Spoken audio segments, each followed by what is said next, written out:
नमस्कार। देखिए, इसके पहले वाले वीडियो में हम लोग बजट के बारे में पढ़े थे और आज के इस वीडियो में हम लोग टैक्सेशन चैप्टर के बारे में पढ़ेंगे, जो कि बहुत ज़्यादा इम्पोर्टेंट टॉपिक है एग्जाम के पॉइंट ऑफ व्यू से। और ये सभी लोगों को जानना भी चाहिए कि अपने देश में टैक्स का जो सिस्टम है वो कैसा सिस्टम है। आज के इस वीडियो में यही आप जानिएगा कि देश में किस तरह का टैक्स है, कैसे टैक्स लगता है। तो आइए एक नज़र डालते हैं पहले कि इस वीडियो में हम क्या क्या पढ़ने वाले हैं। तो देखिए, इस वीडियो में हम लोग कर को समझेंगे कि कर क्या होता है। उसके बाद देखेंगे कि कर की जो है कितनी विधियां होती है। कर की जो है बहुत सारी विधियां होती है, सभी को हम लोग पढ़ेंगे। जैसे प्रतिगामी कर क्या है, प्रगामी कर क्या होता है, अनुपातिक कर, अवक्रमिक कर, मूल्यानुसार कर, विशिष्ट कर, इन सब के बारे में हम लोग पढ़ेंगे। फिर हम लोग पढ़ेंगे कि कर जो है कितने प्रकार का होता है। जैसे कि दो प्रकार का होता है, एक होता है प्रत्यक्ष कर और एक होता है अप्रत्यक्ष कर। तो प्रत्यक्ष कर में जो है बहुत सारे कर को शामिल किया जाता है। जैसे में आयकर हो गया यानी इनकम टैक्स जिसको कहते हैं, निगम कर यानी कॉरपोरेट टैक्स, संपत्ति कर, उपहार कर, पूंजी लाभ कर, प्रतिभूति व्यापार कर, फ्रिंज बेनिफिट कर। तो इन सभी चीज़ों के बारे में आज के इस वीडियो में हम लोग पढ़ेंगे और वीडियो के लास्ट में हम इनसे जो है प्रीवियस ईयर में जो भी प्रश्न पूछा गया है उनको हम लोग देखेंगे। तो चलिए अब वीडियो को शुरू करते हैं। तो आइए हम समझते हैं कि टैक्स क्या होता है। देखिए, कर एक प्रकार का अनिवार्य भुगतान है। अनिवार्य भुगतान का मतलब क्या होता है कि देश के अंदर जो भी लोग हैं उन सभी लोगों को अपने कमाई का कुछ हिस्सा जो है सरकार को देना पड़ता है। वह जो है डायरेक्ट रूप में दे दे सरकार को या फिर इनडायरेक्ट रूप में दे, लेकिन देना जरूर है। उसी को जो है कर कहा जाता है यानी टैक्स कहा जाता है। अब देखिए, टैक्स का जो सिस्टम है ये बहुत पहले से चले आ रहा है, राजा रजवाड़े के समय से ही। क्योंकि उस समय राजा रजवाड़े जो है वो अनाज के रूप में टैक्स लेते थे और वही अनाज जो है आज पैसा का रूप हो गया है। आज सरकार जो है पैसा के रूप में टैक्स कलेक्ट करती है पूरे देश से। अब सवाल ये आता है कि आखिर सरकार टैक्स का पैसा करती क्या है। तो देखिए, देश को जो है, देश बहुत बड़ा चीज है।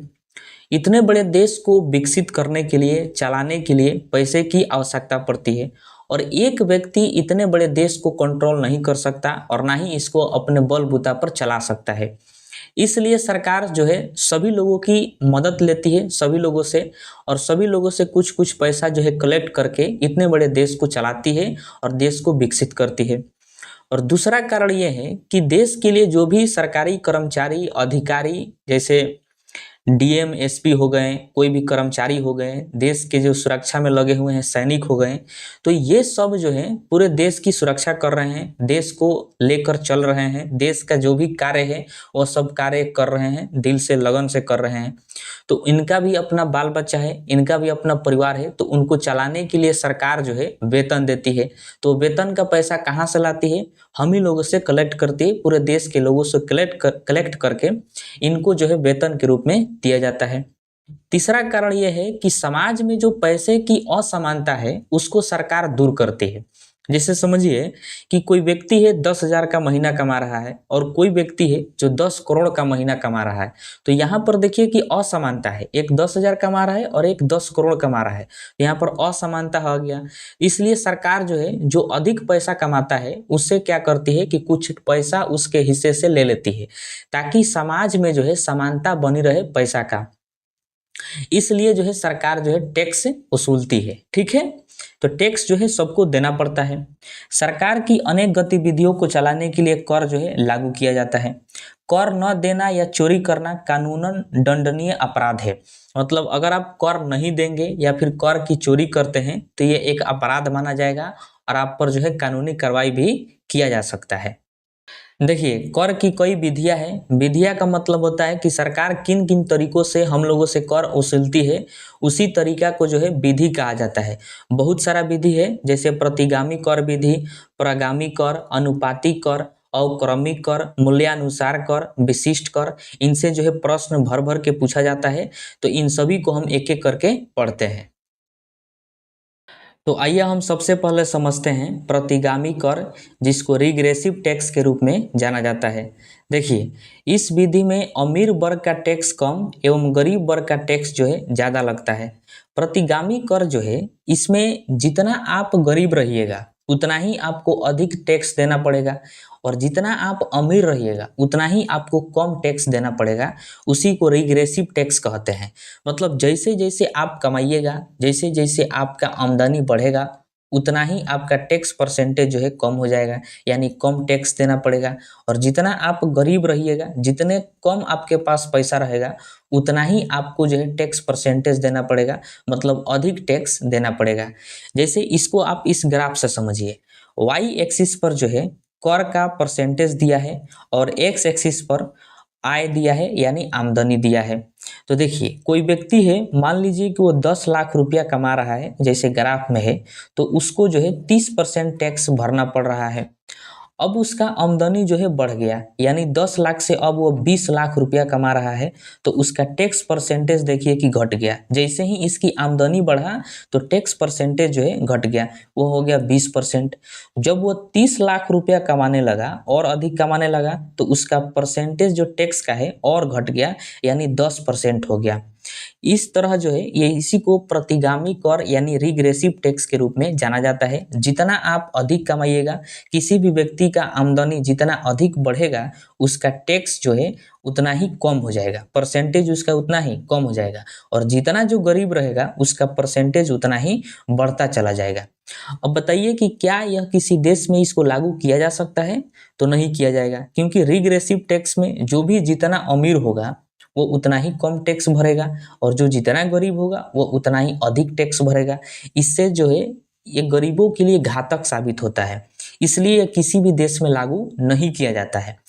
लेकिन कुछ स्थिति में सरकार जो है रिग्रेसिव टैक्स को लागू कर सकती है। जैसे अगर सरकार चाहती है कि कोई क्षेत्र जो है वो पूरे देश लेवल पर विकसित हो, पूरे देश लेवल पर वो फैल जाए, तो उसमें जो है रिग्रेसिव टैक्स को थोप सकती है। जैसे में डेयरी उद्योग, डेयरी उद्योग में क्या होता है कि ग्रामीण क्षेत्र के जो लोग होते हैं वो अपने मवेशियों का यानी गाय भैंस का दूध निकाल कर डेयरी उद्योग में लाते हैं, और डेयरी उद्योग वाला जो है उस दूध को इकट्ठा करके शहर में पहुंचा देता है। यानी शहर और गांव यानी ग्रामीण क्षेत्रों के लोगों को आपस में कनेक्ट करता है। इससे क्या होता है कि ग्रामीण क्षेत्र के लोग जो भी दूध ला कर देते हैं तो उनको नियमित तरीका से पैसा मिल जाता है, उचित दाम भी मिल जाता है। तो डेयरी उद्योग का ये फायदा है। तो अगर सरकार चाहे कि डेयरी उद्योग को पूरे बढ़िया लेवल पर, पूरे देश लेवल पर उसको लागू करें, ताकि ये बहुत बड़े पैमाना पर ये ग्रामीण क्षेत्रों से दूध को इकट्ठा करे, तो उसमें क्या करेगी सरकार? रिग्रेसिव टैक्स को लगा देगी। रिग्रेसिव टैक्स जैसे लगेगा तो डेयरी उद्योग का जब आमदनी कम रहेगा, अच्छा डेयरी उद्योग का आमदनी बढ़ेगा कैसे? जब ग्रामीण क्षेत्रों से दूध इकट्ठा करेगी बहुत ज़्यादा, तो उसका आमदनी बढ़ेगा। अगर ज़्यादा दूध इकट्ठा नहीं करेगी तो उसका आमदनी कम रहेगा, इसलिए सरकार रिग्रेसिव टैक्स लगा देगी, ताकि उसका आमदनी जब कम रहेगा तो वह टैक्स ज़्यादा पे करेगा। अब जब टैक्स ज़्यादा पे करेगा तो उसको दिक्कत होगा, इस वजह से वह चाहेगा कि डेयरी उद्योग को हम और बड़ा करें। तो और बड़ा वो कैसे करेगा? ग्रामीण क्षेत्रों को और ज़्यादा, ग्रामीण क्षेत्रों के लोग को जोड़ेगा और ज़्यादा दूध को इकट्ठा करेगा। इससे क्या होगा कि ग्रामीण क्षेत्रों को भी फायदा हो जाएगा, क्योंकि सरकार यही चाह रही थी कि ग्रामीण क्षेत्रों के लोगों को जो है और फायदा हो। और डेयरी उद्योग भी बहुत ज़्यादा कमाने की कोशिश में रहेगा, क्योंकि ज़्यादा कमाएगा तो उसको टैक्स कम देना पड़ेगा, क्योंकि उस पर जो है सरकार रिग्रेसिव टैक्स लगा दी है। तो ज़्यादा कमाने के चक्कर में वो गाँव समाज के लोगों को बहुत अधिक तरीका से जोड़ेगा उसको, इसलिए जो है सरकार रिग्रेसिव टैक्स लगा देती है, अगर चाहती है सरकार जो है किसी क्षेत्र को विकसित करना हो तब। ठीक है, अब आइए हम समझते हैं प्रगामी कर। इसी को प्रगतिशील कर के नाम से जाना जाता है, इंग्लिश में इसको प्रोग्रेसिव टैक्स के नाम से जाना जाता है। देखिए इस विधि में अमीर वर्ग का टैक्स अधिक एवं गरीब वर्ग का टैक्स कम होता है। मतलब आप जितना अधिक कमाइएगा आपका टैक्स परसेंटेज उतना ही बढ़ता चला जाएगा, और आप जितना कम कमाइएगा उतना ही आप कम टैक्स दीजिएगा। उसी को प्रोग्रेसिव टैक्स के नाम से जाना जाता है। यह टैक्स का ऐसा विधि है जो आगे चलकर घातक होता है। अब इसको समझते हैं कि कैसे आगे चलकर घातक होता है। इस ग्राफ से इसको समझिए। देखिए मान लीजिए कि कोई व्यक्ति है जिसका आमदनी जो है 5 लाख रुपया है, तो वह जो है 10% टैक्स जो है पे कर रहा है। जब उसकी आमदनी 5 लाख से 10 लाख रुपया हुई, तब वह जो है उसका टैक्स परसेंटेज बढ़ गया, अब वह 20% जो है टैक्स देगा। और उसकी आमदनी बढ़ा और 15 लाख रुपया हो गया, तो अब वह जो है 30% टैक्स देगा। इसी तरह उसके आमदनी जैसे जैसे बढ़ेगा तो टैक्स परसेंटेज भी बढ़ता चला जाएगा। जब उसकी आमदनी 20 लाख होगा तो टैक्स कितना हो जाएगा 40%। जब 25 लाख वो कमाएगा तो टैक्स कितना हो जाएगा 50%। जब वो 30 लाख कमाएगा तो उसका टैक्स कितना हो जाएगा 60%। उसी प्रकार जब वो 50 लाख रुपया तक जाएगा तो उसका टैक्स जो है 100% हो जाएगा। यानी वह जितना कमाएगा उतना तो सरकार को ही दे देगा। इसलिए यह आगे चल के जो है घातक हो जाता है, क्योंकि जैसे जैसे आमदनी लोगों की बढ़ रही है वैसे वैसे इसमें टैक्स परसेंटेज भी बढ़ता चला जाता है, प्रोग्रेसिव टैक्स में। इसलिए ऐसा समय एक बार आएगा कि जितना आप कमाइएगा उतना जो है यानी 100% आप पर टैक्स लग जाएगा। यानी जितना आप कमाइएगा उतना सरकार को दे दीजिएगा। तो बताइए उससे फायदा हुआ क्या? इसलिए यह जो है किसी भी देश में नहीं लगता है प्रोग्रेसिव टैक्स। ठीक है, तो इसको ध्यान में रखिएगा कि जितना पैसा बढ़ेगा, आमदनी बढ़ेगा, उतना ही यह टैक्स परसेंटेज जो है बढ़ता चला जाता है। ठीक है, अब आइए हम समझते हैं अनुपातिक कर। देखिए इस विधि में कर दर यानी टैक्स रेट स्थिर होता है।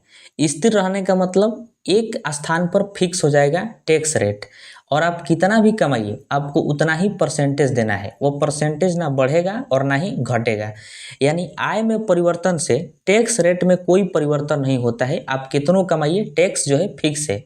जैसे इसको आप एक ग्राफ से समझिए कि इसमें मान लीजिए कि कोई व्यक्ति है जिसकी आमदनी जो है 10 लाख रुपया है, तो वह जो है 20% टैक्स दे रहा है। जब उसकी आमदनी बढ़कर 20 लाख रुपया हुआ तब भी वह जो है 20% टैक्स दे रहा है। अब उसकी आमदनी बढ़कर हो गया 30 लाख रुपया, अभी भी वह 20% टैक्स दे रहा है। यानी टैक्स जो है स्थिर हो गया है। अब वह 30 लाख से 100 लाख कमाए चाहे 1 करोड़ कमाए, वो 20% टैक्स देगा। वो आमदनी में 1000 करोड़ कमाने लगे चाहे 5000 करोड़ कमाने लगे, वो 20% टैक्स देगा। यानी टैक्स रेट जो है उसका फिक्स हो गया है। इसी को अनुपातिक कर कहा जाता है। अब जरा अपने से सोचिए कि क्या यह किसी देश में लागू हो सकता है अनुपातिक कर? तो नहीं लागू होगा, क्योंकि इसको लागू करने से पैसा में असमानता आ जाएगा। क्योंकि जो बेचारा 10 लाख रुपया कमाएगा वो भी 20% ही टैक्स देगा, और जो 10 करोड़ कमाएगा वो भी 20% टैक्स देगा। तो इससे जो है पैसा की असमानता उत्पन्न हो जाएगा। यानी एक वर्ग ऐसा रहेगा जिसके पास पैसा अनथा रहेगा, बहुत ज़्यादा पैसा रहेगा, और एक वर्ग ऐसा रहेगा जिसके पास पैसा बहुत कम हो जाएगा, यानी वो गरीब हो जाएगा। इसलिए इस पद्धति को यानी इस कर को किसी भी देश में लागू नहीं किया जा सकता है, अनुपातिक कर को। ठीक है, अब आइए हम समझते हैं सबसे इम्पोर्टेंट अवक्रमिक कर। इसी को अधोगामी कर के नाम से जाना जाता है। इंग्लिश में इसे डिग्रेसिव टैक्स कहते हैं। इस विधि में टैक्स रेट आमदनी के साथ बढ़ते बढ़ते एक लेवल पर स्थिर हो जाता है। मतलब एक लेवल पर जाके जो है रुक जाता है। शुरुआत में जैसे जैसे आपकी आमदनी बढ़ेगा तो टैक्स रेट भी वैसा ही बढ़ते चला जाएगा, और एक लेवल पर जाके जो है टैक्स रेट स्थिर हो जाएगा। उसके बाद आप कितनों कमाइए उस पर जो है फिक्स रेट लगेगा टैक्स का। इसको आप ऐसे ग्राफ से समझिए। जैसे मान लीजिए कोई व्यक्ति है जो कि 10 लाख उसकी आमदनी है, तो वह जो है 10% टैक्स पे कर रहा है, जैसे कि आप ग्राफ में देख रहे हैं। जब उसकी आमदनी हुआ 20 लाख तो वह जो है उसका टैक्स भी बढ़ गया और वह 20% टैक्स देने लगा। उसके बाद उसकी आमदनी हुआ 30 लाख तो टैक्स रेट भी बढ़ गया और वो हो गया 30%, जैसे ग्राफ में है। और 30% पर देखिए कि टैक्स रेट जो है वह स्थिर हो गया, मतलब 30% पर रुक गया। अब वह 30 लाख से कितनों अधिक कमाए, 40 लाख कमाए, 50 लाख कमाए, चाहे 10 करोड़ कमाए, वह जो है 30% टैक्स देगा। तो इससे जो है सबको फायदा हो जाता है, और यह सबसे बढ़िया टैक्स होता है। और यह भारत में आज के वर्तमान समय में डिग्रेसिव टैक्स जो है लागू है, क्योंकि आप जितना कमाइएगा उतना ही आपको टैक्स पे करना है। और इस आगे चल के जो है उस टैक्स रेट को स्थिर कर दिया जाता है। उसके बाद आप कितनों कमाइए, तो इससे जो है ना गरीब को दिक्कत होता है और ना ही अमीर को दिक्कत होता है। क्योंकि जो गरीब रहेगा तो वह गरीब की तरह जो है टैक्स को पे करेगा, और वह जैसे जैसे अमीर बनेगा तो उसका टैक्स रेट जो है कुछ समय के लिए बढ़ता रहेगा, लेकिन 30% पर जाके वो रुक जाएगा। उसके बाद वो कितनों कमाए 30% टैक्स देगा। इसलिए इससे जो है अमीरों को भी दिक्कत नहीं होता है और ना ही गरीबों को भी दिक्कत होता है। जैसे हाल फिलहाल में बजट को पेश किया गया तो एक नया टैक्स स्लैब दिया गया। उस टैक्स स्लैब को आप देख सकते हैं कि इधर जो है स्लैब दिया है और इधर रेट दिया है। इसमें कहा गया कि 0 से 4 लाख तक अगर आपकी आमदनी है तो आपको कोई भी टैक्स नहीं देना है, मतलब आपको 0% टैक्स देना है। अगर आपकी आमदनी 4 से 8 लाख के बीच में है तो आपको 5% टैक्स देना है। अगर 8 लाख से 12 लाख के बीच में है तो 10% टैक्स दीजिएगा। 12 लाख से 16 लाख है तो 15% टैक्स। 16 लाख से 20 लाख है तो 20% टैक्स। 20 लाख से 24 लाख है तो 25% टैक्स। और 24 लाख से आप कितनों अधिक कमाइए आपको जो है 30% टैक्स देना है। मतलब 30% पर आके टैक्स रेट जो है स्थिर हो गया। अब आप 24 लाख से कितनों अधिक कमाइए आपको 30% टैक्स देना है। तो इसमें आप क्या समझे कि शुरुआत में जो है टैक्स परसेंटेज को बढ़ाते गया, जैसे जैसे आमदनी बढ़ा टैक्स परसेंटेज भी बढ़ता गया, लेकिन 24 लाख के बाद जो है 30% हो गया। अब आप 30% पर इसको फिक्स कर दिया गया। अब आप 24 लाख से कितनों अधिक कमाइए आपको 30% देना होगा। तो इससे जो है अमीर भी खुश हो जाता है और गरीब भी खुश हो जाता है, क्योंकि शुरुआत में कम लगता है, आमदनी कम तो टैक्स कम, और जैसे जैसे आमदनी आपकी बढ़ेगी टैक्स परसेंटेज को बढ़ाया जाएगा और आगे चल के टैक्स रेट को स्थिर कर दिया जाएगा। इसलिए यह जो है सबसे उत्तम सबसे बढ़िया होता है डिग्रेसिव टैक्स, और ये आज के डेट में भारत में जो है लागू है। तो इसको ध्यान में रखिएगा कि भारत में कौन सा टैक्स अभी लागू है, तो अधोगामी कर को लगाया गया है। ठीक है, अब हम समझते हैं मूल्यानुसार कर और विशिष्ट कर। तो देखिए, जब टैक्स किसी वस्तु के कीमत पर लगे तो उसे एड वैलोरम टैक्स कहते हैं। मतलब जब भी किसी भी वस्तु के कीमत पर टैक्स सरकार लेती है तो उसको एड वैलोरम टैक्स के नाम से जाना जाता है। जैसे बिस्कुट हो गया, मोबाइल हो गया, टेबलेट हो गया, टीवी हो गया, कोई भी एलजी कंपनी का कोई भी टीवी हो गया, तो इन सब के जो है कीमत पर टैक्स लगता है। जैसे बिस्कुट हो गया तो बिस्कुट का साइज पर टैक्स नहीं लगता है कि कितना बड़ा बिस्कुट है, छोटका बिस्कुट है कि बड़का बिस्कुट है, उसके कीमत पर जो है टैक्स लगता है। उसी प्रकार मोबाइल हो गया, टेबलेट हो गया, तो मोबाइल कितना बड़ा है, टेबलेट कितना बड़ा है, टीवी कितना बड़ा है, इस पर टैक्स नहीं लगता है, उसके कीमत पर लगता है कि वो उसका दाम कितना है, कीमत कितना है। तो उसी को जो है एड वैलोरम टैक्स के नाम से जाना जाता है। उसी प्रकार होता है विशिष्ट कर यानी स्पेसिफिक टैक्स। जब टैक्स कीमत पर न लेके वस्तु के वजन या फिर आयतन पर लिया जाए तो उसे विशिष्ट कर कहते हैं।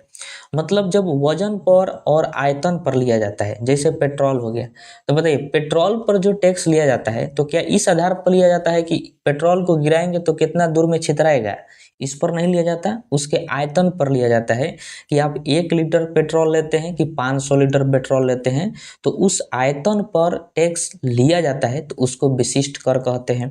उसी प्रकार शराब हो गया, तो शराब पर जो है उसके आयतन पर मतलब वजन पर टैक्स लिया जाता है कि कितना लीटर शराब है, उस पर टैक्स लेते हैं, न कि उसके आयतन पर। ठीक है, तो उसी को विशिष्ट कर के नाम से जाना जाता है। तो इन सभी पॉइंट को आप ध्यान में रखिएगा। अब आइए हम आगे पढ़ते हैं। अब देखिए, टैक्स के प्रकार को समझने से पहले आपको 2 पॉइंट समझना जरूरी है, एक कारापात और दूसरा काराघात। तो आइए इसको समझते हैं। कारापात को इंग्लिश में इंसिडेंस कहते हैं। जिस व्यक्ति पर टैक्स लगाया जाता है उसे कारापात कहते हैं। मान लीजिए कि मेरे पर टैक्स लगा तो मैं जो है कारापात हो गया यानी इंसिडेंस हो गया। एक होता है काराघात, इसको इम्पैक्ट कहते हैं। जो व्यक्ति टैक्स देता है उसे काराघात कहते हैं। मतलब जो टैक्स को पे करता है उसको जो है काराघात कहा जाता है, और जिस पर टैक्स लगता है उसको कारापात कहते हैं। ठीक है, अब आइए हम देखते हैं टैक्स के प्रकार को। देखिए, कर जो है 2 प्रकार का होता है। एक होता है प्रत्यक्ष कर यानी डायरेक्ट टैक्स, और एक होता है अप्रत्यक्ष कर यानी इनडायरेक्ट टैक्स। इस वीडियो में हम लोग प्रत्यक्ष कर के बारे में पढ़ेंगे। जो भी इम्पोर्टेंट चीज़ है एग्जाम के पॉइंट ऑफ व्यू से उन सभी चीज़ों को हम समझेंगे। जो भी प्रश्न पूछे जाते हैं उन सभी को हम लोग देखेंगे। अप्रत्यक्ष कर के बारे में अगले वीडियो में हम लोग पढ़ेंगे। जो इसके बाद वीडियो आएगा उसमें जो है इनडायरेक्ट टैक्स के बारे में सब कुछ उसमें जानकारी रहेगा। ठीक है, तो इसको आप दिमाग से निकाल दीजिएगा। केवल आपको फोकस करना है प्रत्यक्ष कर पर यानी डायरेक्ट टैक्स पर। ठीक है, तो देखिए वैसा कर जिस व्यक्ति पर आरोपित किया जाता है उसी से वसूला जाता है तो उसको जो है डायरेक्ट टैक्स कहते हैं। मतलब मान लीजिए कि मेरे पर टैक्स लगा और मैं ही उस टैक्स को चुका दिया, मतलब किसी दूसरे का सहारा नहीं लिया और ना ही किसी दूसरे पर मैंने थोपा, ना ही किसी दूसरे से लिया, मैं ही चुका दिया, तो उसको जो है डायरेक्ट टैक्स कहते हैं यानी प्रत्यक्ष कर के नाम से जाना जाता है। यानी कराघात और करापात एक ही व्यक्ति पर होता है तो उसको डायरेक्ट टैक्स कहते हैं। ठीक है, देखिए इसमें बहुत सारे टैक्स को शामिल किया जाता है, जैसे केंद्र सरकार के प्रत्यक्ष कर, राज्य सरकार के प्रत्यक्ष कर। आपको पता है कि आप जो है भारत देश में रहते हैं और भारत में भी जो है आप किसी ना किसी राज्य में रहते हैं, तो वह राज्य सरकार भी आपसे जो है टैक्स वसूलती है। ठीक है, और केंद्र सरकार भी आपसे टैक्स वसूलती है। तो ये जितने भी आप टैक्स देख रहे हैं ये सभी के सभी जो है डायरेक्ट टैक्स हैं यानी प्रत्यक्ष कर हैं, जो कि कुछ हैं कि केंद्र सरकार के प्रत्यक्ष कर हैं और कुछ हैं राज्य सरकार के प्रत्यक्ष कर। तो देखिए केंद्र सरकार के प्रत्यक्ष कर कौन कौन सा है, तो आय कर है यानी इनकम टैक्स है, निगम कर है कॉरपोरेट टैक्स, संपत्ति कर वेल्थ टैक्स, उपहार कर गिफ्ट टैक्स, पूंजी लाभ कर, प्रतिभूति व्यापार कर और फ्रिंज बेनिफिट टैक्स। तो ये सभी जो है प्रत्यक्ष कर हैं जो कि केंद्र सरकार द्वारा लिया जाता है। और ये हैं भू राजस्व कर, व्यवसाय कर, कृषि आय पर कर और पथ कर यानी रोड टैक्स। ये जो है राज्य सरकार के प्रत्यक्ष कर हैं जो कि राज्य सरकार द्वारा लिए जाते हैं। अब देखिए इसमें जो है पथ कर है यानी रोड टैक्स है। रोड टैक्स और टोल टैक्स दोनों अलग होता है। ठीक है, रोड टैक्स क्या होता है कि जब भी आप कोई भी वाहन खरीदिएगा, दुपहिया वाहन चाहे चार पहिया वाहन, तो खरीदते वक्त जो है आप टैक्स पे कर देते हैं राज्य सरकार को। उसी को जो है पथ टैक्स यानी रोड टैक्स के नाम से जाना जाता है। जिस सड़क पर आप चलिएगा उसका टैक्स जो है आप वाहन को खरीदते समय ही पे कर देते हैं और वह जो है राज्य सरकार लेती है। और एक होता है टोल टैक्स जो कि केंद्र सरकार लेती है और रोड टैक्स जो है वो राज्य सरकार लेती है और ये प्रत्यक्ष कर है। ठीक है, तो आपसे प्रश्न ये पूछता है कि बताइए कि निम्नलिखित में से कौन राज्य सरकार के प्रत्यक्ष कर हैं। तो इनमें से कोई ना कोई ऑप्शन रहेगा, तो उसमें आप ध्यान से इसको देखकर मारिएगा और इन सभी चीज़ों को आप ध्यान में रखिएगा कि ये सभी जो हैं ये प्रत्यक्ष कर हैं। कुछ केंद्र सरकार द्वारा लिया गया है और कुछ राज्य सरकार द्वारा लिया गया है। अब आइए इनके बारे में हम एक एक करके पढ़ते हैं। तो आइए हम प्रत्यक्ष कर में सबसे पहले इनकम टैक्स को समझते हैं। देखिए वैसा प्रत्यक्ष कर जो किसी व्यक्ति द्वारा वेतन, व्यापार या व्यवसाय से प्राप्त आय, ब्याज से प्राप्त आय या फिर किसी प्रकार के लाभ पर लगता है तो उसको इनकम टैक्स कहते हैं। देखिए इनकम टैक्स जो है जिस व्यक्ति पर लगता है उसी व्यक्ति को देना होता है, इसलिए इसको डायरेक्ट टैक्स के नाम से भी जाना जाता है। इनकम टैक्स बहुत बढ़िया चीज़ है देश के विकास के लिए, देश को विकसित बनाने के लिए। अगर आप एक लिमिट से अधिक कमाइएगा तो आपको जो है इनकम टैक्स देना पड़ता है। जैसे मान लीजिए कि आपको जो है सालाना वेतन मिलता है उतना कि एक लिमिट से अधिक है तो आपको इनकम टैक्स देना पड़ेगा। अगर आप कोई बिजनेस किए हैं और उसमें आप बहुत अधिक कमा रहे हैं तो उसमें जो है आपको कुछ परसेंटेज जो है इनकम टैक्स देना पड़ेगा। उसी प्रकार अगर मान लीजिए कि आपको ब्याज प्राप्त हुआ, जैसे आप बैंक में पैसा जमा करते हैं तो आपको ब्याज मिलता है, तो आप सुने होंगे कोई कोई कहता है कि ब्याज में से ही बैंक वाले ने है कुछ काट लिया है उसमें से, तो वह परसेंटेज जो है इनकम टैक्स में चला जाता है, ब्याज में से भी काट लिया जाता है टैक्स। ठीक है, किसी भी प्रकार का अगर लाभ होता है, चाहे किराया मिलता है, जैसे आपका मान लीजिए कि 5 ताला कोई बिल्डिंग है, उसको जो है आप भाड़ा पर दे दिए हैं, रूम वगैरह सब भाड़ा पर दिए हैं तो आपको किराया मिल रहा है और किराया जो है बहुत अधिक है, एक लिमिट से अधिक है, तो आपको जो है इनकम टैक्स देना पड़ेगा। सरकार उस पर जो है आपसे टैक्स लेगी। ठीक है, इसे वसूलने का काम आयकर विभाग करता है। आयकर विभाग जो है इनकम टैक्स को वसूलता है, इस पर निगरानी रखता है। अगर आप इनकम टैक्स नहीं भरते हैं तो इसका मतलब है कि आप इनकम टैक्स जो है चोरी कर रहे हैं, तो आप पर इनकम टैक्स का रेड पड़ जाता है। जैसे आप बहुत सारा देखे होंगे, न्यूज में सुने होंगे कि इनके घर पर इनकम टैक्स का रेड पड़ा तो इतना करोड़ रुपया मिला, तो कैश जो है बरामद होता है, तो उसी को इनकम टैक्स कहा जाता है। ठीक है, सरकार जो है इसका एक लिमिट तय करती है कि आपको कितना रुपया पर कितना परसेंटेज आपको टैक्स देना है। जैसे हाल फिलहाल में बजट को पेश किया गया तो उसमें एक टैक्स स्लैब दिया गया कि 0 से 4 लाख पर आप कमाइएगा पैसा तो आपको जो है कोई टैक्स नहीं देना है, यानी 0% टैक्स देना है। 4 से 8 लाख कमाइएगा तो 5% टैक्स है, 8 से 12 लाख पर 10% है, और 12 से 16 लाख पर आपको 15% टैक्स देना है। तो यही सब क्या है, इनकम टैक्स है। ठीक है, अब आइए हम समझते हैं कॉरपोरेट टैक्स यानी निगम कर जिसको कहा जाता है। देखिए, यह वैसा टैक्स होता है जो कंपनियों के लाभ पर लगाया जाता है, तो उसको कॉरपोरेट टैक्स कहते हैं। मतलब जो भी कंपनी को सालाना लाभ होता है उसका जो है कुछ हिस्सा सरकार को देना पड़ता है, जिसे कॉरपोरेट टैक्स के नाम से जाना जाता है। यह कर देश के सार्वजनिक एवं निजी दोनों तरह के कंपनियों पर लगता है।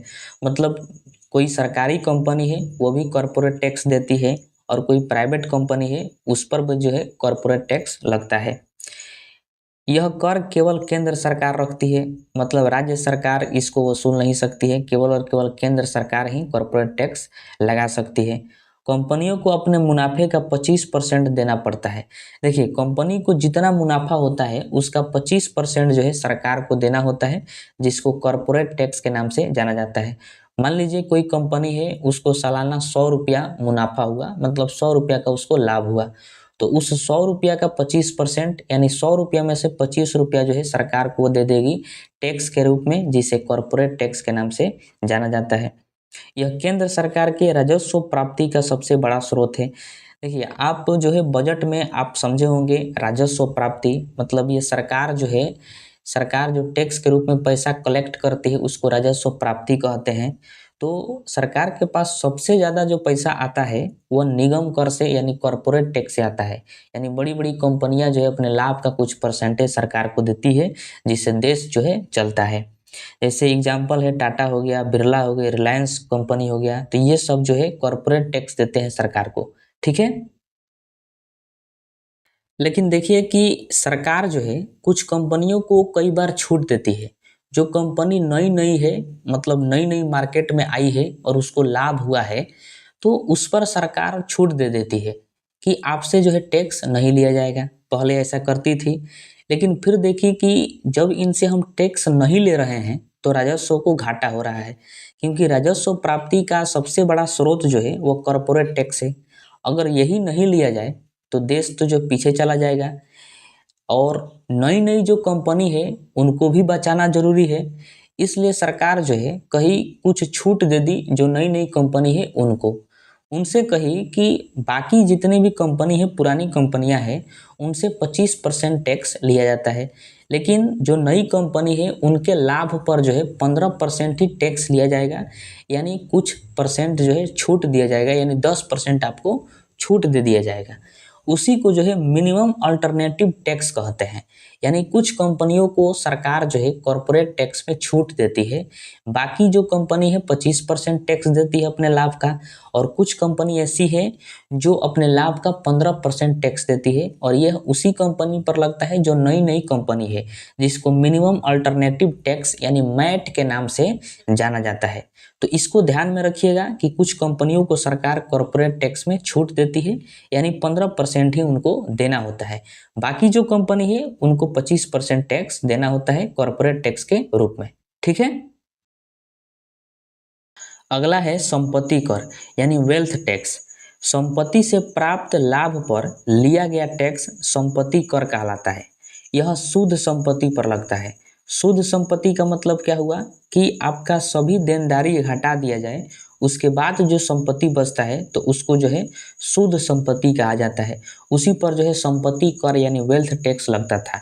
मतलब मान लीजिए कि आप जो है बहुत ज़्यादा कमा रहे हैं और आप जो है इनकम टैक्स भी दे दिए, जितने तरह का टैक्स होता है सब दे दिए, आपके पास जो भी कर्जा था वो सब कर्जा आप चुका दिए, उसके बाद भी आपके पास एक लिमिट से बहुत अधिक पैसा है, तो वह आपका संपत्ति होगा, जिसको आप खर्च कर रहेंगे वही आपका एक्चुअल में संपत्ति है, शुद्ध संपत्ति है, क्योंकि सभी तरह के देनदारी आप उसमें से हटा दिए हैं। उस पर भी सरकार पहले टैक्स लगा देती थी, जिसको वेल्थ टैक्स यानी संपत्ति कर के नाम से जाना जाता था। यह समाज में पैसे की असमानता को दूर करने के लिए लगाया जाता था।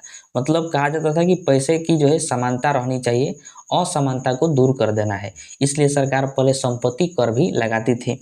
लेकिन इसको देखिए कि 2015-16 के जब बजट पेश किया गया था, तो उस समय वित्त मंत्री थे अरुण जेटली, इनके द्वारा जो है संपत्ति कर यानी वेल्थ कर को समाप्त कर दिया गया। ठीक है, तो इसको ध्यान रखिएगा, ये आज के डेट में नहीं है भारत में। ठीक है,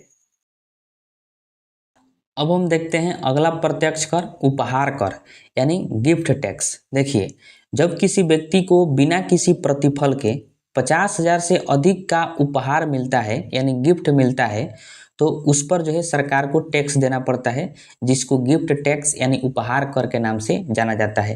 देखिए, जब भी आपको कोई गिफ्ट देता है यानी इनाम देता है, तो आपको जो है बिना किसी कार्य के बदले देता है, तो उस पर जो है अगर वह 50,000 से अधिक का है इनाम कोई गिफ्ट कोई, तो उस पर सरकार आपसे टैक्स लेती है, और वह टैक्स जो है 30% होता है।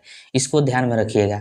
जैसे में केबीसी जो हो गया, केबीसी यानी कौन बनेगा करोड़पति, इसमें जो भी व्यक्ति विजेता होगा, जितना भी उसको इनाम मिलेगा, उस पर सरकार जो है 30% उससे टैक्स ले लेगी। जैसे आज से कुछ साल पहले जो है बिहार के ही सुशील कुमार थे, जो कौन बनेगा करोड़पति में 7 करोड़ रुपया जीते थे। तो उनको 7 करोड़ रुपया मिला था, तो उनको पूरा अकाउंट में उनके 7 करोड़ नहीं डाला गया था, उसमें से 30% काट के डाला गया था, तो वही जो है गिफ्ट टैक्स हो गया। उसी प्रकार हाल फिलहाल में देखिए कि चेस विजेता यानी शतरंज खिलाड़ी थे डी गुगेस, ये जो है इनको 12 करोड़ रुपया का इनाम मिला।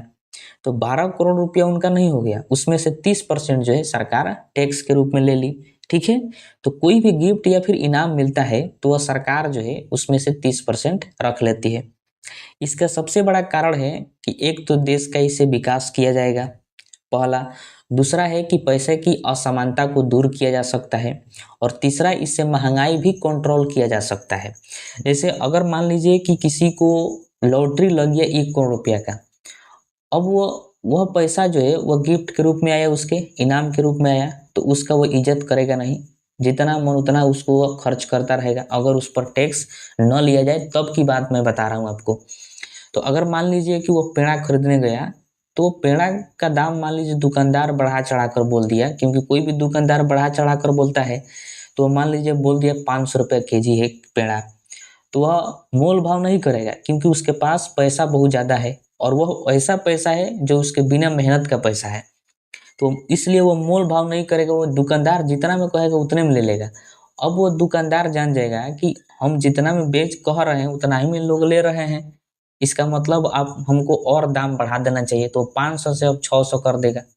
लेकिन देखिए कि वहां पर दुकानदार को बिगाड़ा कौन, जिसका लॉटरी लगा था 1 करोड़ का वही, क्योंकि उसके पास पैसा की गर्मी थी, इस वजह से वो 500 में खरीद लिया बिना मोल भाव के।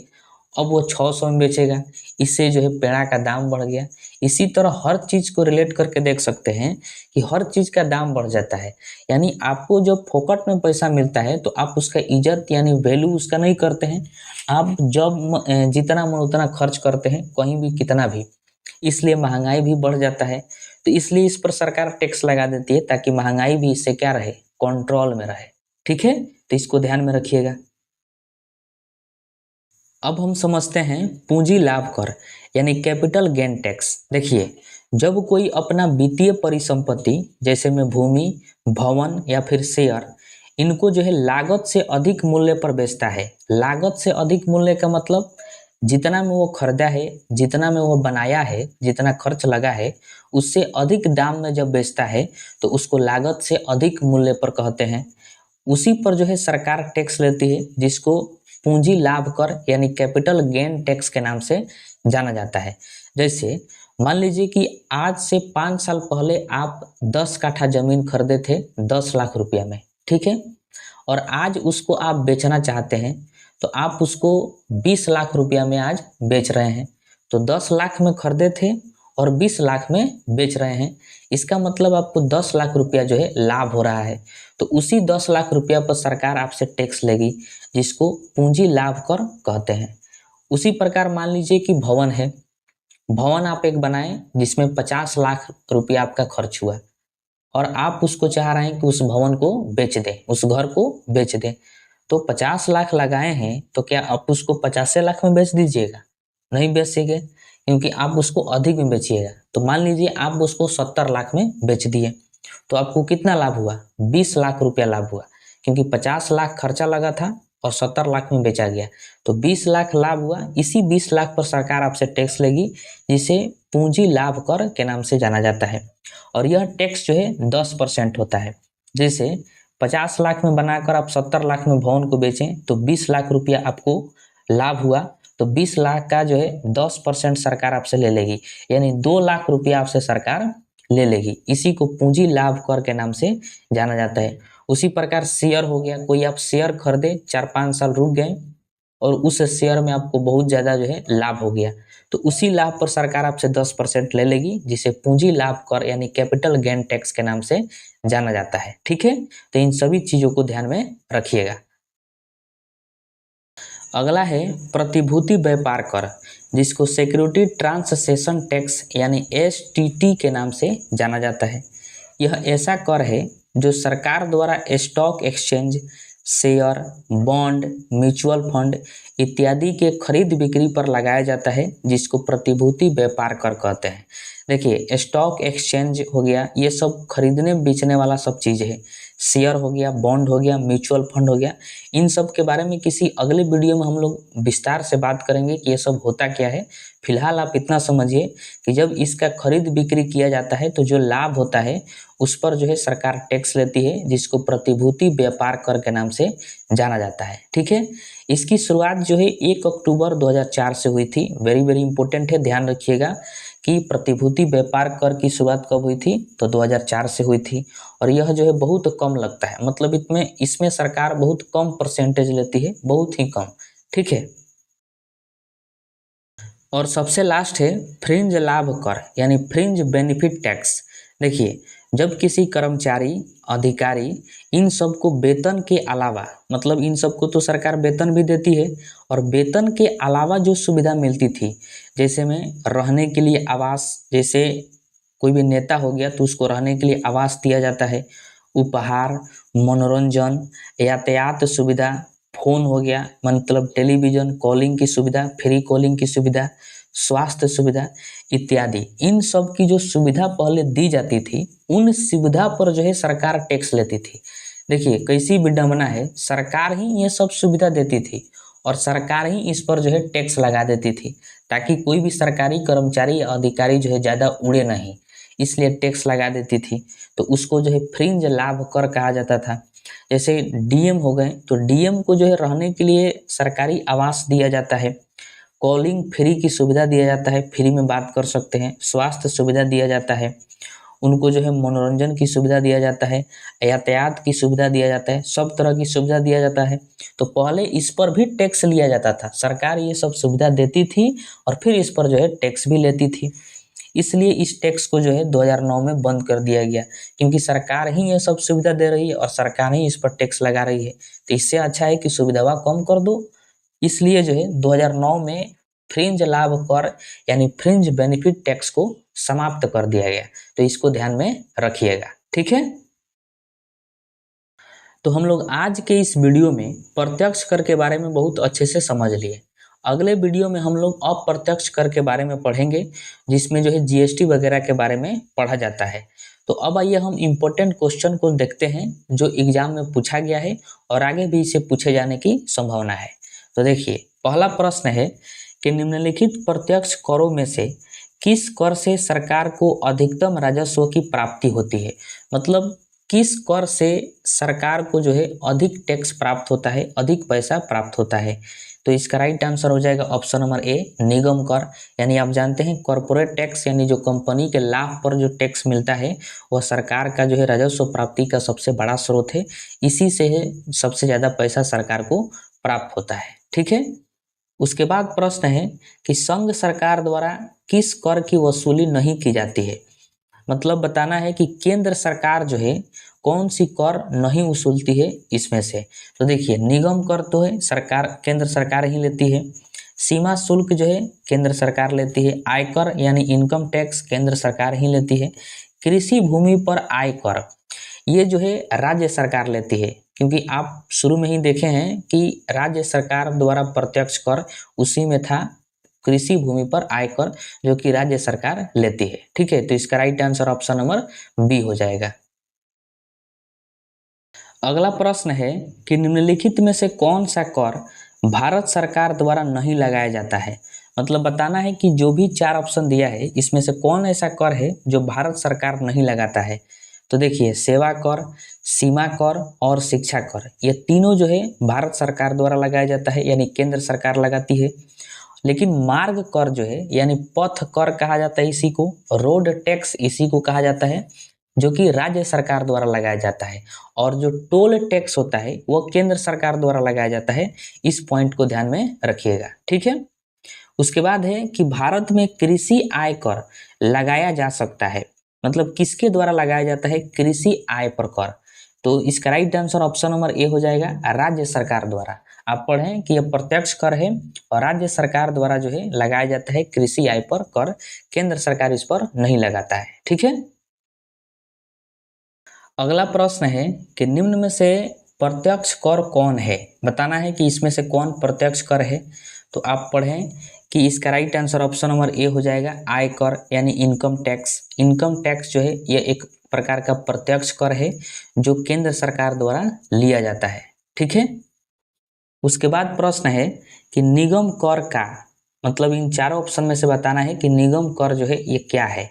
तो इसका right answer option number D हो जाएगा, उद्ग्रहण संघ करता है और वही पूर्णतः उसका स्वामी होता है। तो ये इसका राइट आंसर होगा, यानी निगम कर जो है इसको कलेक्ट करने का काम संघ करता है यानी केंद्र सरकार, और केंद्र सरकार ही इस कर का मालिक होता है यानी कॉर्पोरेट टैक्स जो कंपनियों के द्वारा लिया जाता है। इसमें राज्य सरकार का कोई हस्तक्षेप नहीं होता है, ना ही राज्य सरकार को यह दिया जाता है, ना ही राज्य सरकार इसे कलेक्ट करती है।